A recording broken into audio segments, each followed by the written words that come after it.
So I was just playing the song Blackbird by the Beatles, Paul McCartney, and I'm sure it sounded about as close to the original as you can get, but there was something a little bit different, quite a bit different going on about the way I just played it.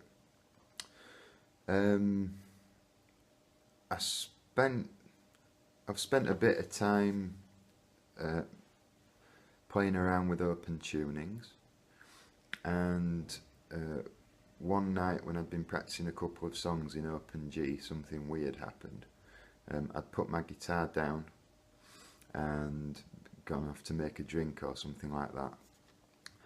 And then when I came back, I had YouTube open because I'd been playing along to songs in open G. And because of the similar style, sort of a finger-picking type folk song, Blackbird was in the suggested links down the side.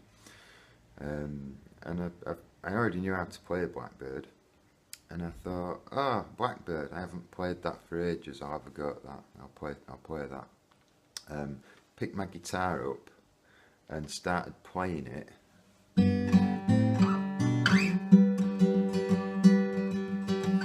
And I got to this bit, and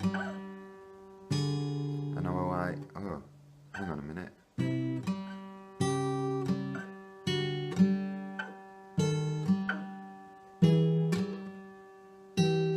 And I like started tripping up, and I thought, what's wrong? Like, how come I can't play it? So I went again, and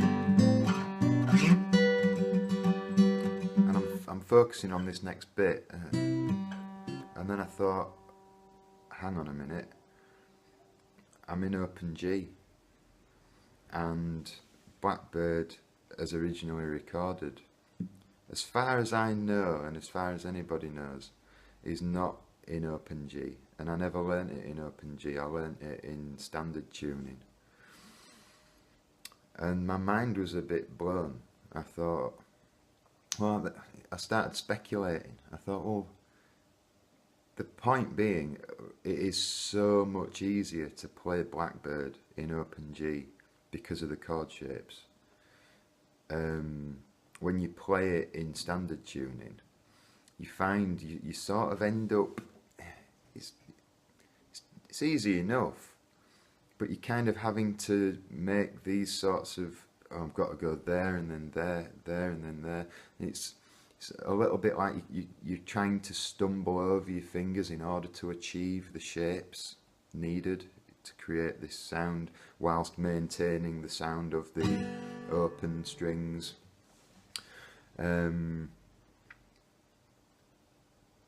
Whereas you put the guitar in open G, and if you just look at the hand, the shapes that I can now make with my left hand playing this song,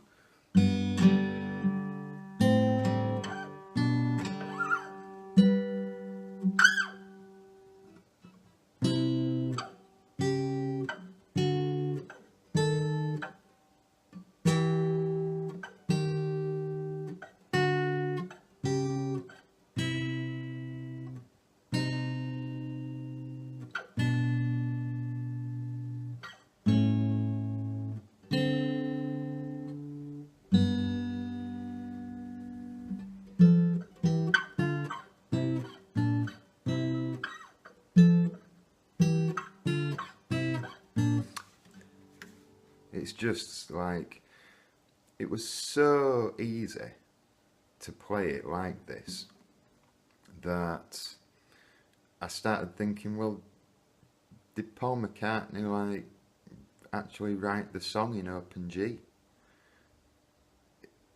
Is it some sort of big secret that nobody knows about? So I checked, well, at least one live version of him playing it, and no, he was playing it in standard tuning from what I could tell. I might be wrong, but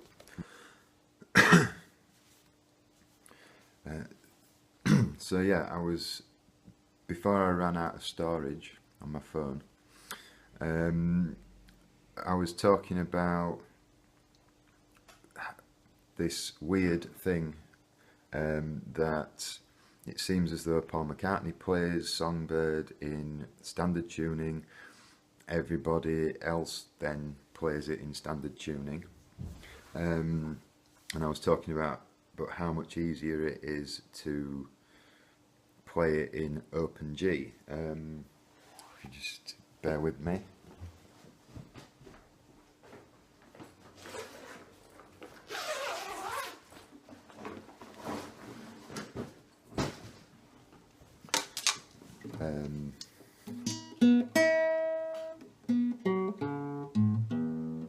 Yeah, if we have a look at the acrobatics that the hand has to do when we're playing the song in standard tuning,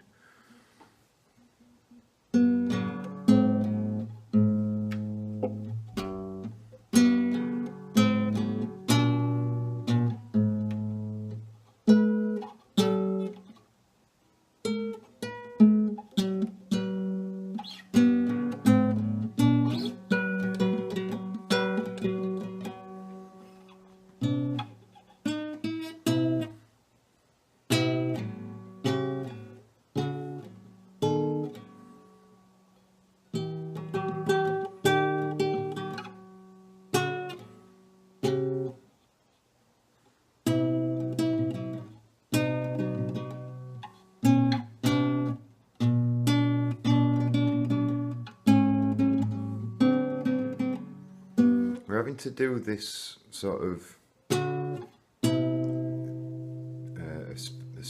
2-fret spacing, and then chromatically raising up the A string. I have to middle finger switch and then back.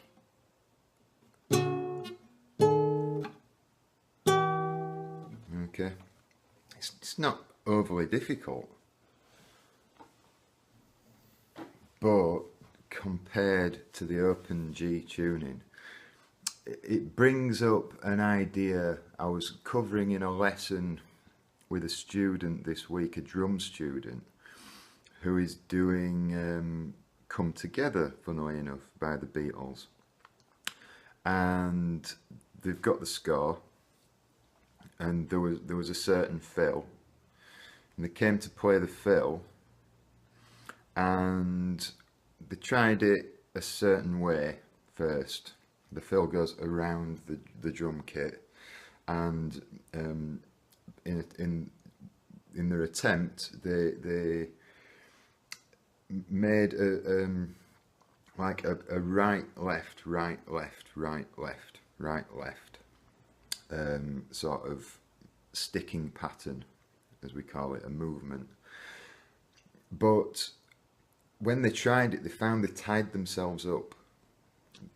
You know, they had to move across, but they had to sort of try and get hands out of the way to make other hands work. And to an experienced drummer, it was instantly obvious to me that the sticking pattern for that can't be or shouldn't be right left right left right left right left. We'd probably had to do something like right left left right right, something like that. And it was a really cool thing to have happened in the lesson, because it gave me an opportunity to explain something that is applicable to all musical instruments, even though instruments can be very different from each other. The instrument itself, based on how it is designed, or how it is laid out,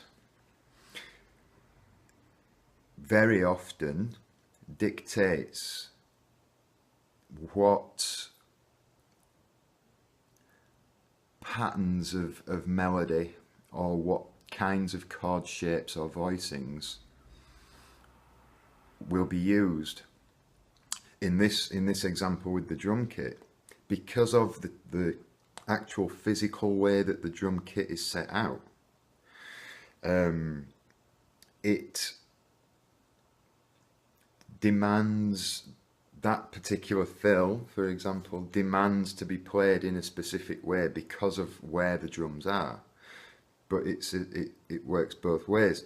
Because of where the drums are, that is what has created the fill as well, if that makes sense. Another brief example of that comes to mind is the musician John Frusciante, who used to be the guitarist in the Red Hot Chili Peppers, and then went on to do, he always did solo work, but then left the Chili's to focus just on his own stuff. He made this point himself in later interviews, saying that after a while, after leaving the Chili's, he stopped playing the guitar, stopped focusing primarily on the guitar, and started focusing on piano or a keyboard layout, because it introduced him to well, the layout of the keyboard itself demanded different kinds of chord voicings, or gave him new ideas for chord voicings that he wouldn't have got by just looking at a fretboard all the time or thinking about the relationship between the way the strings are tuned. So that's an important point, because I was left wondering, where did Blackbird come from? The point being, a guitar in standard tuning doesn't as much lend itself to the eventual song that came out, i.e. Blackbird, which is why at first I was wondering whether or not the original recording was done in Open G, and then researched that to see if I could find a video of McCartney playing it in Open G, which I couldn't. So I think my tentative explanation for a possibility of how Blackbird came about was that perhaps McCartney had heard a number of songs that had been played in Open G, and by writing Blackbird he was looking to emulate that kind of sound. The way we would describe that kind of sound is there are open strings ringing out throughout the piece, and then stacked on top of those are root third voicings, relationships, ascending and descending the fretboard. So yeah, that's kind of an introduction to my analysis of the piece and this strangeness about the tuning. You know, it'd make more sense if he'd written it in Open G, because that tuning is just built for this song, and vice versa. So there's only two shapes you really need to be thinking about when it comes to playing this in Open G, and that's how do we make a major shape and how do we make a minor shape. So a major shape, the guitar is already tuned to G major, so if I strum downwards from the A string, that's giving me a G major chord. And then so if I bar anywhere, the relationship between the strings is the same, so I'm going to get a major chord anywhere that I bar. So then if I'm using my fifth string, the A string, which is tuned to G in this tuning, as my root finder, or where I'm always playing my root, or where I'm usually playing my root, our third is going to be on string 2, which stays tuned to B. So if I pluck the A string and if I put the 5th string and the 2nd string together, that is a major 3rd interval. It's a major 3rd relationship. So they stack on top of each other in terms of frets. If I do that on fret 5, I will press both strings down in fret 5, and that will again give me a major relationship.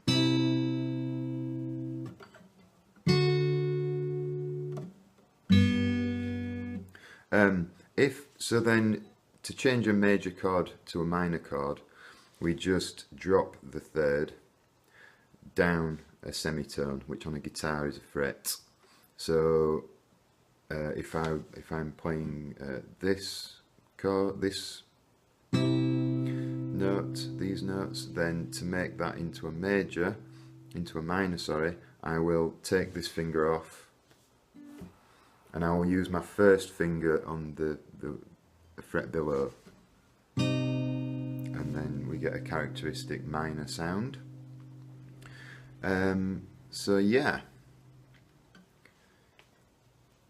the way that the scale is mapped out in this key is I'll just use my middle finger on the 5th string. Okay, it's always going to be staying on that string. So I mean, if you know your major interval pattern, which is tone, tone, semitone, tone, tone, tone, semitone, then just playing the scale on the A string,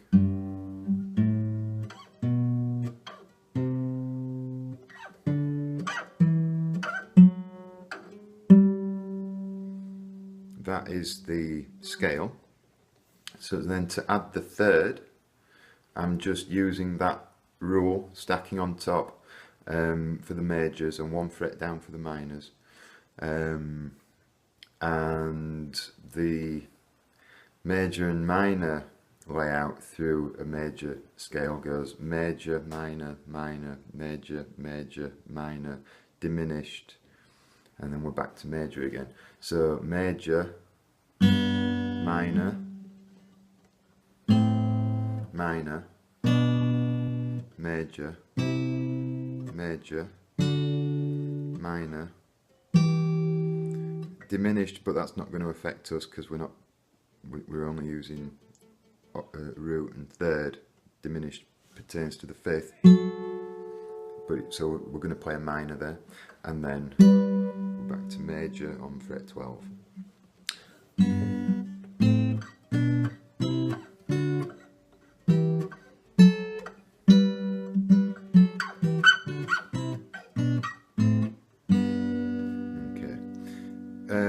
Because of the way the strings are tuned, we can pretty much strum through the whole set of strings. We'll go from string 5. String 6 is tuned to a note that is in the key, but we'll end up with muddy sounding inversions or chords over notes, and we're not really aiming for that. So we'll use all 5 strings from string 5 downwards, and just making these shapes again, only pressing down in 2 places. We can include pretty much all the strings. Might not work when I get to fret 11. Let's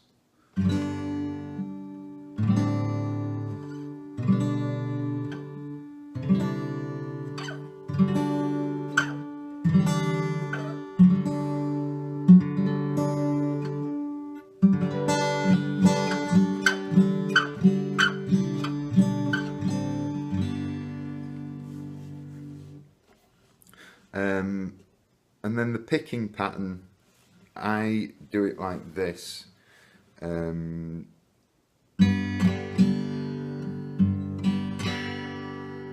so I'm plucking together with the thumb and finger strings 5 and 2, down up with finger 1, then a pluck on the 5th string with the thumb again, and then up down with finger 1.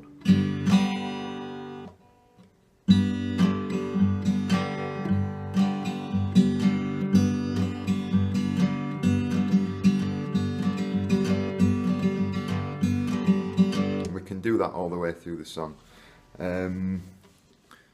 So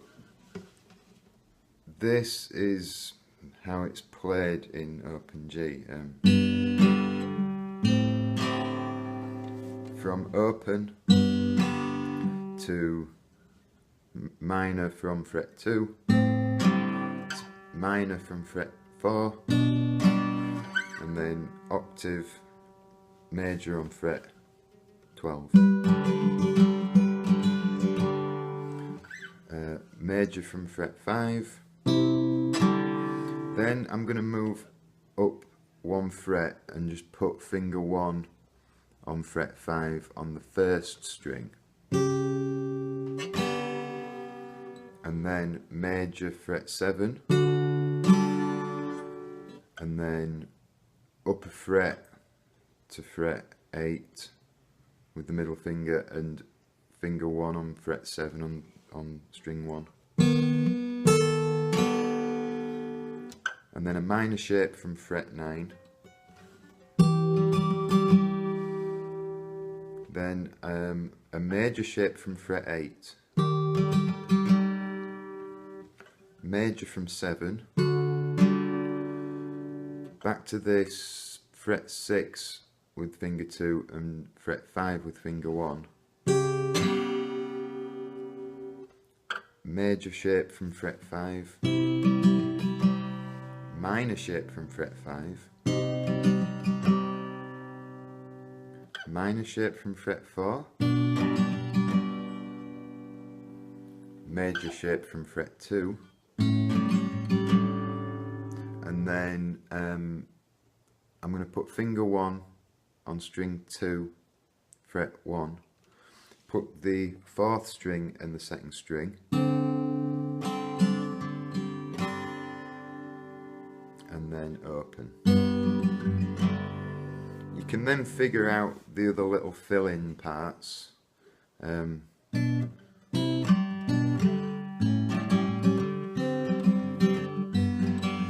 of repeats that a couple of times. Then a bridgey type section. Blackbird fly. Major shape from 10. Minor from 9, minor from 7, major from 5, major from 3, back up to 5 major. That just repeats. Minor from 10, sorry, major from 10, minor from 9, minor from 7, major from 5, major from 3, major from 2,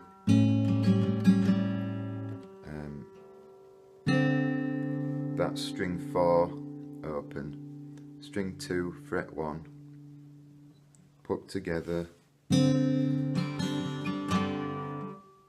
open.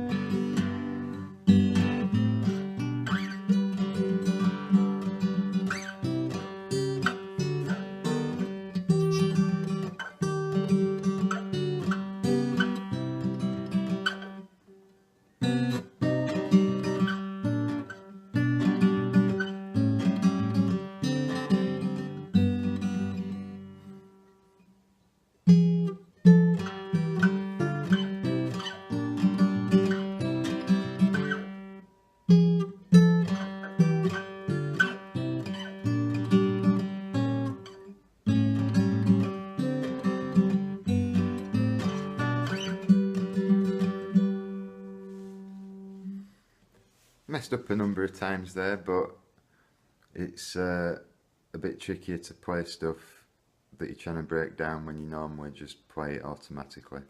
That's my excuse, and I'm sticking to it. So yeah, Blackbird is a lot easier to play in open G. that then begs the question of, well, what was the compositional approach or inspiration? But either way, that's how we can play it in open G.